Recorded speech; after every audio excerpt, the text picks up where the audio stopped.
dans ce nouvel épisode des Blabla de Sandra. Si tu apprécies ce contenu, pense à t'abonner, à liker et à partager. Je t'invite à découvrir mon dernier bébé de papier paru à ce jour en auto-édition, L'amour minimaliste, une romance qui parle de deuil, de résilience et de renaissance à travers un nouvel amour avec tendresse, humour, passion et sensualité. Fin de la page promo. Pourquoi certaines personnes détestent les livres d'occasion? Tu ne les verras jamais plonger dans une boîte à livres. Tu ne les verras jamais ramasser un roman généreusement abandonné sur un banc. Tu ne les verras jamais commander sur Recycle Livre ou un autre site du même genre. Non, eux, ils ne jurent que par les livres neufs, les couvertures impeccables, au dos parfaitement aligné, aux pages jamais tournées. Et oui, il y a des maniaques du livre. Des obsessionnels, dirait-on dans le jargon psy. Mais au fond, qu'est-ce qu'ils craignent vraiment?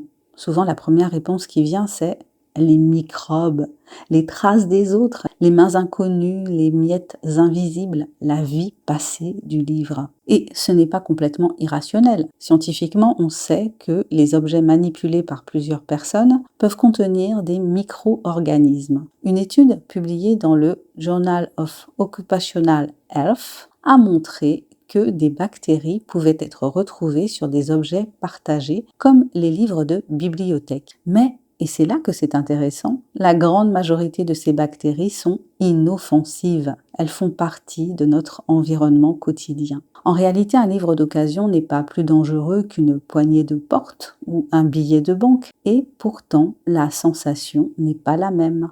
Pourquoi ? Parce que le livre, ce n'est pas un objet comme les autres. Un livre, tu le tiens longtemps, tu le poses sur ta table de chevet, parfois même sur ton lit. Il entre dans ton espace intime. Et c'est là que la psychologie entre en jeu. Il existe un phénomène bien documenté qu'on appelle le dégoût de contamination. C'est un mécanisme de protection ancestrale. Notre cerveau est programmé pour éviter ce qui pourrait représenter une menace invisible. Ce n'est pas rationnel, c'est émotionnel. Pour certaines personnes, un livre d'occasion porte la trace symbolique des autres, pas seulement de leurs microbes, leur présence. Et puis il y a autre chose. Le livre neuf, c'est le contrôle, c'est la pureté, c'est le sentiment d'être le premier, le seul à ouvrir ses pages. Des recherches en psychologie comportementale montrent que les objets neufs procurent une sensation de maîtrise et de propriété plus forte. On parle même d'effet de possession anticipée. Le fait de savoir que personne ne l'a utilisé avant toi augmente la valeur perçue de l'objet. À l'inverse, un livre d'occasion raconte déjà une histoire. Il a été plié, annoté peut-être, corné parfois. Pour certains, c'est du charme. Pour d'autres, c'est une intrusion.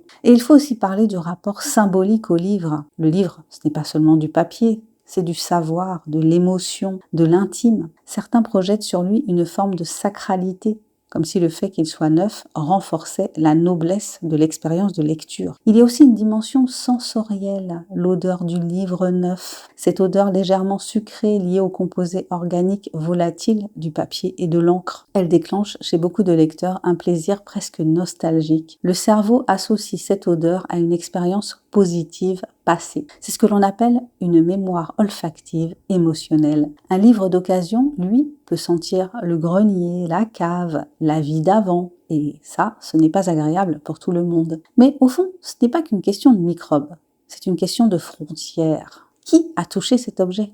Qui l'a tenu contre lui? Qui a ri, pleuré et soupiré en le lisant? Certaines personnes adorent cette idée de transmission. Elles trouvent beau de partager un livre, de lui donner une seconde vie. D'autres ont besoin d'une page blanche, d'un départ vierge. Alors non, ce ne sont pas forcément des maniaques. Ce sont peut-être simplement des personnes plus sensibles à la notion d'intégrité, de contrôle ou de pureté symbolique. Et toi, quand tu tiens un livre d'occasion, tu ressens quoi?